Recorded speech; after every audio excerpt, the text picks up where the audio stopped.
Olá, sejam todos bem-vindos ao meu canal Ensino Betel EBD. A paz do Senhor a todos. Me chamo Paulo Henrique, sou professor da Escola Bíblica Dominical na Assembleia de Deus e iremos estudar hoje a terceira lição da Escola Bíblica, que com o tema A Ação do Espírito Santo antes do Pentecoste, né? A lição número 3 está para ser ensinada 16 de outubro em 2022. Né? Glória a Deus. Vamos aprender um pouco sobre o Espírito Santo antes de Atos 2, porque muitas pessoas pensam que o Espírito Santo só veio à Terra em Atos 2, não, veio muito tempo atrás, no Antigo Testamento, lá no início da criação. Temos aqui o texto áureo: envia o teu Espírito e são criados, e assim renova a face da terra. Salmo 104, 30. Temos aqui a verdade aplicada, o mesmo Espírito de Deus que está atuante desde a criação e ungiu Jesus Cristo está conosco para nos ajudar em todo o tempo. Objetivo da lição, temos 3 objetivos da lição: apresentar a participação do Espírito Santo na igreja, falar o que o Espírito sempre agiu no Antigo Testamento, expor a presença do Espírito no ministério de Jesus. Né? Temos 3 objetivos na lição que devemos focar nesta aula. Temos aqui o texto de referência. Quem não tem a revista pode abrir a sua Bíblia em casa, que está lá em Gênesis 1, verso 2, como base, que diz: e a terra era sem forma e vazia, e havia trevas sobre a face do abismo, e o Espírito de Deus se movia sobre a face das águas. Temos Êxodo 31, 3. E o enchi do Espírito de Deus, e de sabedoria, e de entendimento de toda a ciência, em todo o artifício. Temos aqui Ezequiel 2:2, que diz: então entrou em mim o Espírito quando falava comigo, e me pôs em pé, e ouvi o que me falava. Mateus 4:1. Então foi conduzindo Jesus pelo Espírito ao deserto para ser tentado pelo diabo. Esses 3 são os 3 versículos de base, de referência da aula de hoje. Temos aqui a leitura complementar de segunda a sábado. Cada dia tem um versículo que eu costumo pedir para os alunos, cada um falar um versículo, que está lá em Gênesis 41, 38, 39, que diz: disse Faraó aos seus oficiais: acharíamos porventura homem como este, em quem há o Espírito de Deus? O 39. Depois disse Faraó a José: visto que Deus te fez saber tudo isto, ninguém há tão ajuizado e sábio como tu. Juízes 3:10. Veio sobre ele o Espírito do Senhor, e ele julgou a Israel, saiu a peleja.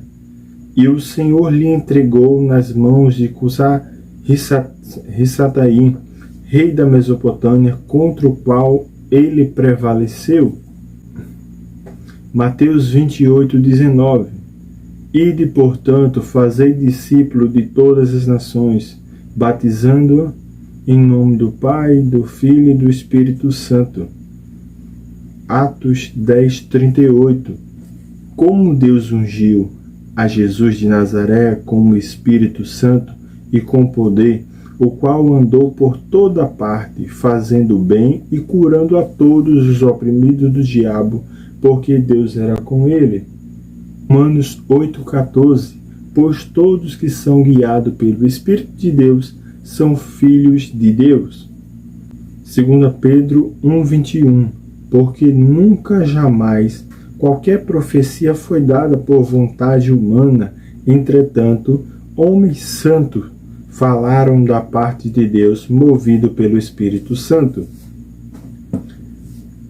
Temos aqui hinos sugeridos: 432, 437, 441. Esboço da lição. Introdução. Primeiro, o Espírito Santo na criação. 2. É o Espírito quem capacita o homem. 3. O Espírito Santo nos Evangelhos. Motivo de oração. Ore para que tenhamos uma vida repleta do Espírito Santo, tanto na sua vida quanto na vida das outras famílias. Introdução. O Espírito Santo, antes do dia do Pentecostes, já estava presente na criação, na capacitação de juízes, reis e profetas, bem como preparando a chegada de Jesus Cristo ao mundo, ungindo-o e dirigindo-o ao longo de todo o seu ministério terreno, mesmo na sua morte e ressurreição, que está lá em Romanos 8:11, Hebreus 9:14. É o mesmo Espírito que está convosco. Tópico 1. O Espírito Santo na criação. Precisamos ter em mente que a atuação do Espírito Santo na face da terra ocorreu muito tempo atrás do que o Atos dos Apóstolos, capítulo 2. Conforme observado no livro de Gênesis, presenciamos a palavra Espírito sendo mencionada pela primeira vez, que está lá em Gênesis 1, verso 2. Deste modo, evidenciado pelo Espírito Santo, juntamente com o Pai e Filho, participou em toda a obra da criação. 1.1. A ação do Espírito Santo na criação. Por seu incomensurável domínio sobre todas as coisas, Deus fez o mundo passar a existir. Está lá em Hebreus 11:3, que vai nos falar que Deus pega aquilo que é invisível e traz à tona para os olhos visíveis. Embora que Deus criou tudo do nada. O verbo bara, criar algo que não existe. Esse foi o verbo criado por Deus em Gênesis capítulo 1. Entretanto, não podemos perder de vista que quando Deus trouxe a terra à existência, ela não estava pronta para ser habitada. Conectando o texto de Hebreus 11:3 com Gênesis 1:2, verificando-se então a obra do Espírito Santo também na criação do universo. Ele se movia sobre a face das águas. Não é possível negar a ação do Espírito Santo. Vamos adentrar um pouco na história. Glória a Deus. Quando mencionamos a respeito do Espírito Santo, começamos a entender de que modo o Espírito Santo entrou no mundo ou veio ao mundo, se nós só lembramos do Espírito Santo em Atos capítulo 2. É bem notável que lá em João capítulo 1 vai nos falar que a criação divina de Deus, no princípio era o verbo estava com Deus e o verbo era Deus. Se nós formos adentrar nesse versículo, nós vamos ver aí as três pessoas da Trindade, o Pai, o Filho e o Espírito Santo. Aonde que nós vamos ver três pessoas nesse versículo que só fala de verbo e Deus? Primeiro, Deus é o Criador. A vontade, bem sabemos que são três em um, a vontade de criar a Terra é uma história na base da teologia, mas vamos falar um pouco a respeito disso, que quando Deus cria a Terra, Ele cria para um propósito. Bem sabemos que o propósito dele ter criado a Terra não foi para Adão e Eva, porque a criação da Terra não é essa Terra que nós vimos aqui agora. A primeira Terra criada por Deus foi, aleluia, glória a Deus, para Lúcifer e seus anjos. Porque a Terra era um local, uma escola de adoração, na qual Lúcifer estava aqui ensinando com os seus anjos, que são seus asséculos, ensinando as notas musicais para Deus. Aqui era o estúdio de Lúcifer. Bem sabemos que quando Lúcifer coloca em seu coração, após receber tantas glórias dos seus alunos, ele coloca no seu coração que merecia a glória em geral, não só a glória dos seus alunos. Bem sabemos que se nós pararmos para meditar a respeito de um orgulho de um professor, é comum que o aluno meio que idolatra o professor, elogiando, dizendo: nossa, professor, o senhor tem um bom ensinamento, o senhor tem uma ótima tática de ensinar a gente, eu gostei do seu ensinamento, eu gostei muito, parabéns, professor, pela sua abordagem sobre essa matéria. É normal, ou seja, para Deus, ele não viu mal nenhum em Lúcifer quando ele estava na Terra, ele recebia as dádivas, os elogios dos seus anjos, dos músicos, porque ele estava ensinando os seus anjos a uma melodia para tocar lá em cima. E que, se você for parar para meditar, dentro de Lúcifer habitava, Deus criou dentro dele instrumentos musicais, as notas musicais. Então, cada passo de Lúcifer, cada passo dele só saía uma nota musical dentro dele.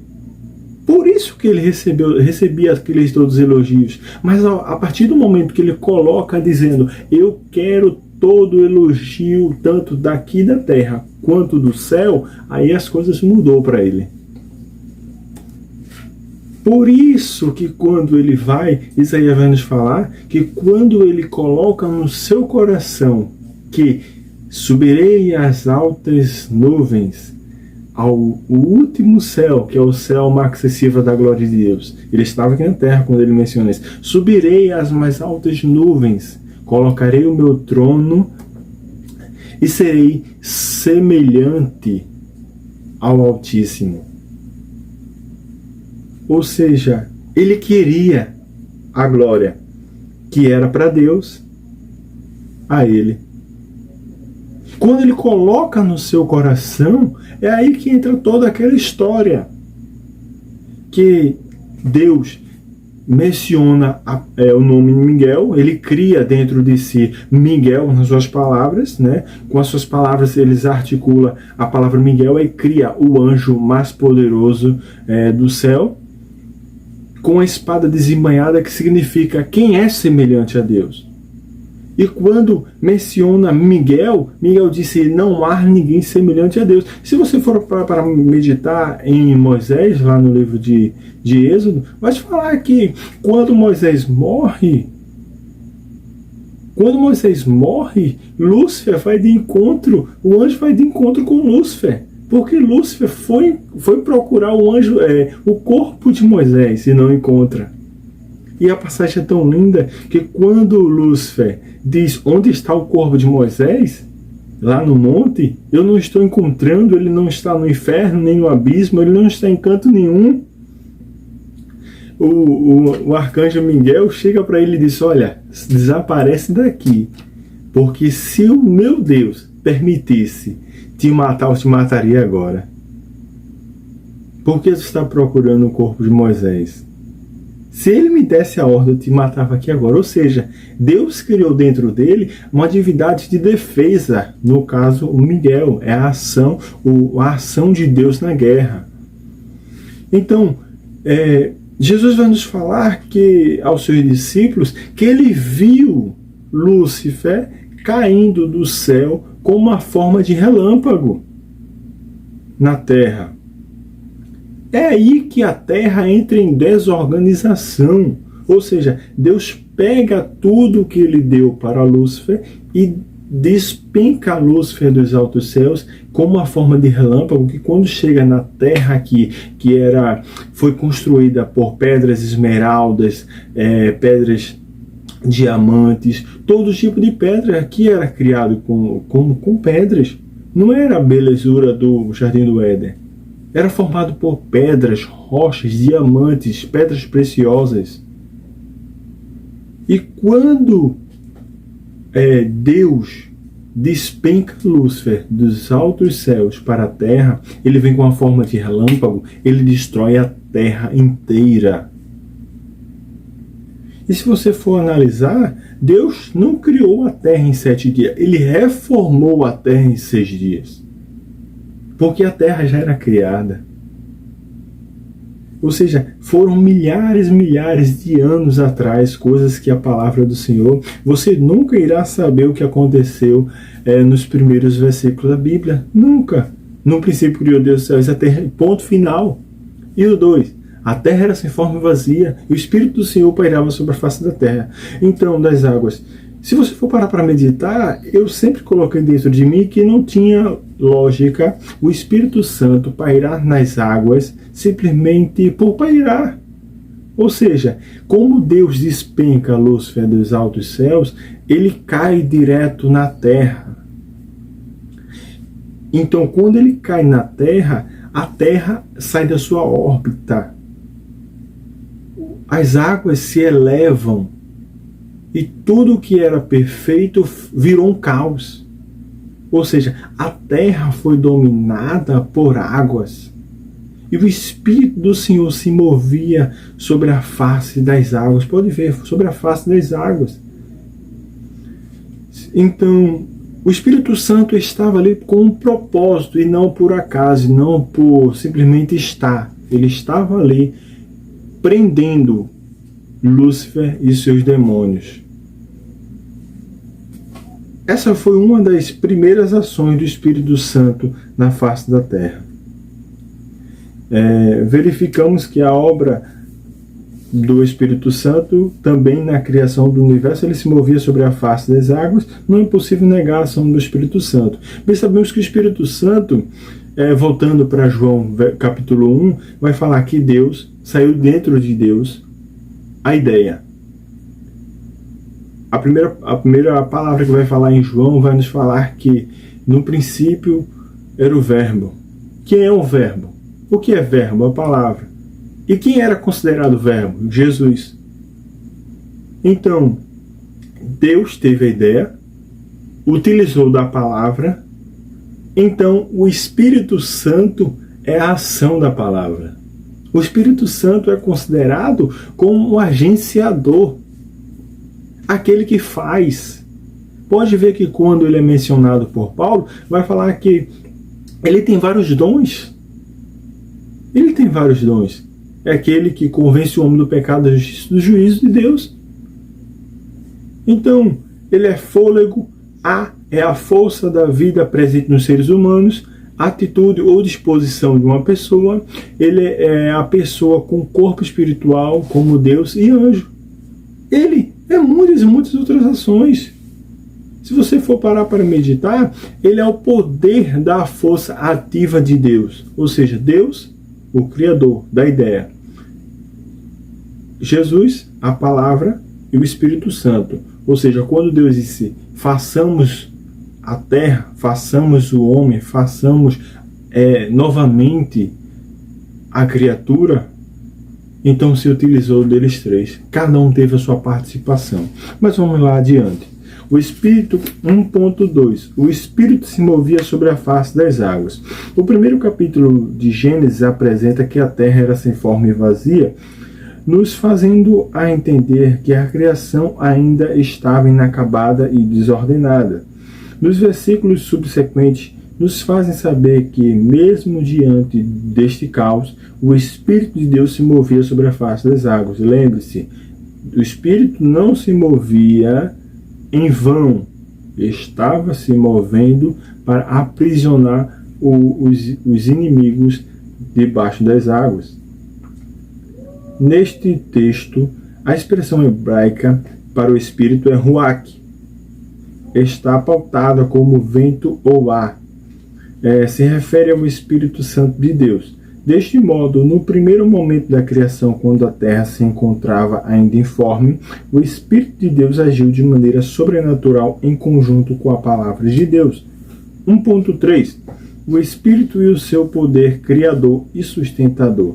No Antigo Testamento, não encontramos com assiduidade o termo Espírito Santo. Não é mencionado o nome, o título sobre o Espírito Santo na Bíblia. No Antigo Testamento não é mencionado. Simplesmente quando Deus manda uma resposta, ou manda uma ação, ou dar livramento, sempre é o Espírito Santo, que é o Deus, é o ser da ação. Ele já permanece, muito embora ele já permanecesse presente e operacional em toda a história bíblica, para ser mais preciso, desde a criação.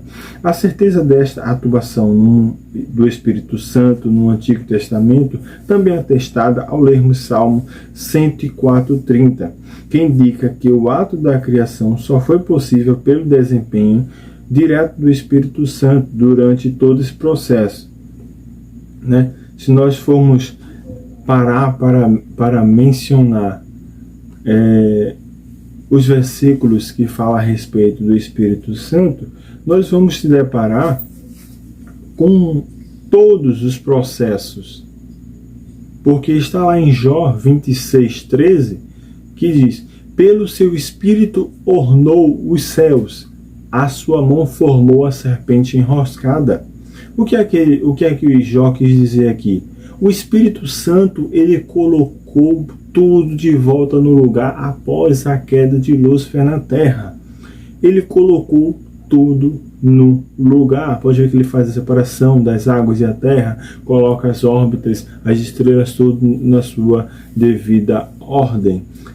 E a próxima, e a sua mão formou a serpente enroscada. Mas em outras traduções, principalmente de King James, vai nos falar que Deus feriu aquela serpente feroz. Ou seja, Deus primeiro colocou em ordem todo o universo que havia destruído pela queda e ainda feriu. Como ele feriu? Quando ele diz: sobre o teu ventre, mulher, nascerá um que esmagará a cabeça da serpente. Essa promessa que Deus fez ali foi esse versículo que Jó escreveu. Ele feriu no passado, fere no presente e sempre vai ferir. E simplesmente vai lá no final, ele vai esmagar junto com toda a igreja a cabeça de Satanás. Jó 33:3 vai nos falar: o Espírito de Deus me fez e a inspiração de Todo-Poderoso me deu vida. Ou seja, o ser humano, a segunda ação do Espírito Santo em Gênesis foi sobre a criação. Porque o ser humano era um vaso de barro, mas sem vida. Tudo que nós temos hoje, pulmão, coração, isso é como se o Espírito Santo fosse o óleo, a gasolina, que quando coloca no carro, o carro tem todas aquelas estruturas. Tem um motor, tem um carté, tem todo aquele sistema de freio, tem todo o sistema de injeção eletrônica, mas sem gasolina ele não anda. É a mesma coisa o ser humano. Deus formou o ser humano, criou o ser humano do barro, fez todo aquele boneco, toda aquela formação, mas faltava o Espírito Santo. Então, o Espírito Santo habita conosco desde a primeira criação do mundo, quando ele criou Adão e Eva. Soprou nas suas narinas. Pode ver que Jó disse: o Espírito de Deus me fez e a inspiração do Todo-Poderoso me deu vida. Sem o hálito, sem o Espírito, nós não vivemos. Pode ver que quando nós morremos, simplesmente fica só a carcaça e o Espírito volta para Deus. Salmo 33:6, que diz: a palavra do Senhor foram feitos os céus e todo o exército deles pelo Espírito da sua boca. Salmo 104, verso 26. Esconde o teu rosto e fica perturbado. Se lhe tiras a respiração, morre e volta para o pó. Foi o que eu acabei de falar. Quando o ser humano morre, simplesmente ele volta para o pó. Ele volta para a matéria que ele foi criado. Embora que na ressurreição do último dia, a terra vai ter que dar conta de todos os mortos, ou seja, de milhares e milhares de anos atrás. Não sei como, mas a terra vai ter que juntar todas as células e entregar para o Criador. O verso 30 do 104 de Salmo: envias o teu Espírito e são criados, e renova-se a face da terra. Pode ver que com a ação de Deus, através do Espírito Santo, Ele criou todas as coisas. Ele deu vida à floresta que estava destruída. Ele tirou o caos da terra e deu a vida para a terra. Atos 5:3. O Espírito é correção, é advertência. Percebemos que ouvimos muito falar, Deus é amor, mas também é justiça. E aqui o Atos 5 vai nos falar a respeito de Ananias e Safira. Porque com o Espírito Santo não se brinca. Não devemos brincar com o Espírito Santo. E o que aconteceu a respeito de Ananias e Safira? Ele simplesmente desobedeceu. Ele mentiu. Ou seja, os apóstolos pediram, a respeito da arrecadação de dinheiro para investir na obra do Senhor, e as pessoas davam de bom grado, davam do coração aberto, davam a oferta, vendia suas propriedades, vendia sua terra. E o que Atos nos mostra é simplesmente uma ganância, uma soberba, uma aparição na mídia. Porque Ananias e Safira era rico, mas ele não queria dizer que ele deu uma parte, não. Ele queria dizer que deu tudo. Ele queria se achar na mídia, dizer, eu vendi minha propriedade e dei tudo. Ele poderia simplesmente dizer, olha, minha propriedade vale 100 mil, mas, apóstolo Pedro, eu só vou dar 50. Mas não, porque ele mentiu que vendeu. Vendeu por 100 mil e disse que era só aquele 100 mil, mas não, ele vendeu por mais. Por isso que o Espírito Santo advertiu e tirou dentro dele o Espírito, o ar, o hálito, o fôlego de vida, tanto dele quanto da sua esposa. Hebreus 9,14, que diz, quanto mais no sangue de Cristo, que pelo Espírito Eterno se ofereceu a si mesmo, mesmo imaculado a Deus, purificará as vossas consciências das obras mortas para servires ao Deus vivo. Ou seja, o Espírito Santo é o que convence o homem do pecado, da justiça e do juízo de Deus. Sem o Espírito Santo, o homem é igual um porco, só tem articulação para baixo, só faz aquela toda rotina todos os dias e vive na lama. É o homem sem Deus que vive no pecado. Por isso que o salmista vai nos falar que Deus tirou ele de um charco de lodo, colocou os seus pés sobre uma rocha, firmou seus passos, colocou um novo canto na sua boca. Isso aconteceu como se fosse, ele falou ali, mas foi uma revelação futura. Na morte de Cristo, realmente Cristo dá um banho de sangue no ser humano, tira todo o pecado, tira do charco de lodo e coloca sobre ele, que ele é a rocha.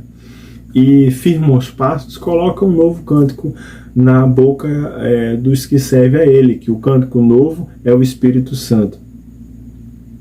Isaías 42:5, que diz, assim diz Deus, o Senhor que criou os céus e os estendeu, formou a terra e tudo quanto produz, que dá a respiração ao povo, que nela está o Espírito, aos que andam nela. Isaías 46, seca-se a erva e cai as flores, soprando-as nelas o hálito do Senhor. Na verdade, ali está se referindo que o povo é a erva, O verso 29, o Espírito de Deus dá vigor ao cansado e multiplica as forças ao quem não tem nenhum vigor. É aí que entra o poder do Espírito Santo e a função do Espírito Santo. Ele aviva o cansado, ele renova as nossas forças diariamente. E o verso 31, mas os que esperam no Senhor renovarão as forças e subirão com asas como águia, correrão e não se cansarão, caminharão e não se fatigarão. Essa é a promessa do Espírito Santo que faz conosco. Mesmo que nós cansamos, mas ele sempre vai nos dar força. O apóstolo Pedro faz menção a ele como Deus, está lá em Atos 5, 3, 4. Já o autor da carta aos Hebreus chama-o de Espírito Eterno, que está lá em Hebreus 9, 14. Bem sabemos que o Espírito Santo, ele se fez presente todos os dias, desde a criação do mundo até os dias de hoje. Porque se você for parar para meditar, o Espírito Santo, ele era para viver conosco todos os dias, mas o ser humano é uma pessoa, muito complexa, que só quer fazer o que quer. E o Espírito Santo não habita em um templo que quer fazer o que quer, que não tem respeito, que não tem amor com o hóspede, que o Espírito Santo é um hóspede dentro de si. O Espírito Santo bate na porta do nosso coração e pergunta se nós queremos abrir a porta. Então, ele é um ser educado. Porque se você for parar para meditar, ao decorrer dos anos, nem todo mundo queria receber o Espírito Santo antigamente. Embora que aconteceu Abel simplesmente achou graça ao Espírito Santo, porque se você for ver, a terra foi se desenvolvendo em destruição novamente, um caos, foi criando espinho e abrolho após o pecado de Adão e Eva. Ou seja, pela graça do Espírito Santo não tornou o que havia antes. Com Lúcifer, a destruição, o caos, iria se tornar novamente. Porque quando Adão e Eva saiu do Jardim do Éden, iria tudo se destruir, o mundo à volta. Mas a graça do Espírito Santo foi tão grande que disse, não, nós não iremos destruir completamente toda essa criação que nós construímos. E foi gerando pessoas na qual simplesmente devotava a sua fé, principalmente Matusalém, viveu 900 e muitos anos. Mas aí, ao decorrer dos anos, foi diminuindo. Cada pessoa foi diminuindo, outro foi 600, 700, até chegou numa situação que disse, não, meu espírito não pode habitar mais na vida do homem. O ser humano só vai viver a partir até 120 anos. E chega e basta. Já o salmista vai dizer, Salmo 90, vai nos falar que o ser humano só vive 70 anos e o resto é fadiga, cansaço e fadiga. Ou seja, para você entender, sem o Espírito Santo nós não somos nada. Sem o Espírito Santo nós não iremos a lugar nenhum. Sem o Espírito Santo nós somos simplesmente um vaso vazio. E quem gostou, comente, curta, compartilhe, que nós venhamos interagir. Irei deixar o link da lição 2, do segundo vídeo, do tópico 2, para darmos continuidade à nossa lição, que são 3 tópicos, e que Deus continue nos abençoando. Amém.